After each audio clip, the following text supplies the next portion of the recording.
সশ্রদ্ধ চিত্তে শপথ গ্রহণ করিতেছি যে অন্তর্বর্তী সরকারকে অবৈধ ঘোষণা চেয়ে একটি মামলার শুনানি চলছে দেশের সর্বোচ্চ আদালতে। মামলা করা আইনজীবীর মূল যুক্তি হচ্ছে ৫ আগস্টের গণঅভ্যুত্থানের মুখে তৎকালীন প্রধান বিচারপতি সহ আপিল বিভাগের বিচারপতিরা ক্যান্টনমেন্টে আশ্রয় নিয়েছিলেন। ফলে সংবিধানের ১০৬ অনুচ্ছেদ অনুযায়ী সরকার গঠনে রাষ্ট্রপতির রেফারেন্সের বিষয়ে তাদের মতামত দেওয়ার সুযোগ নেই। এতে বর্তমান সরকারের শপথ ও গঠন প্রক্রিয়া অবৈধ হয়েছে। মঙ্গলবার শুনানিতে রিটকারীর এসব যুক্তি উড়িয়ে দিয়েছেন ৩ আইনজীবী। শিশির মনির বলছেন, গণ অভ্যুত্থানই এই সরকারের ম্যান্ডেট। সুপ্রিম কোর্টের মতামত দেয়া বা নেয়ায় বৈধতা প্রশ্নবিদ্ধ হবে না।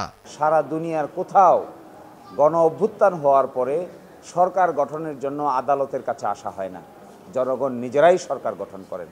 এখানেও তাই হয়েছে, সকলে মিলে কনসেনসাসের ভিত্তিতে সরকার গঠিত হয়েছে। এখানে আদালতের মতামতের পক্ষে বিপক্ষের কোনো প্রশ্ন জড়িত নেই।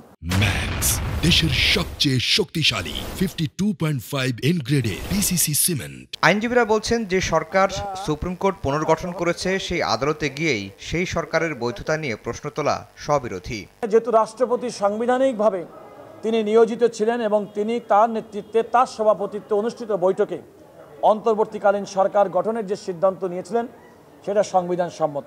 সুপ্রিম কোর্টের আপিল বিভাগের কাছে এসে বলছি যে সরকার অসাংবিধানিক, অথচ সেই আপিল বিভাগে কিন্তু ওই সরকারই গঠন করেছে। কাজে এটা তো স্ববিরোধী একটা কথা। বুধবার এ বিষয়ে শুনানির জন্য ফের বসবে আপিল বিভাগ।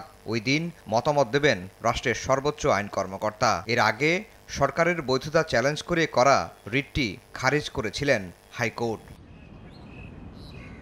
আফজাল হোসেন, সময় সংবাদ, ঢাকা।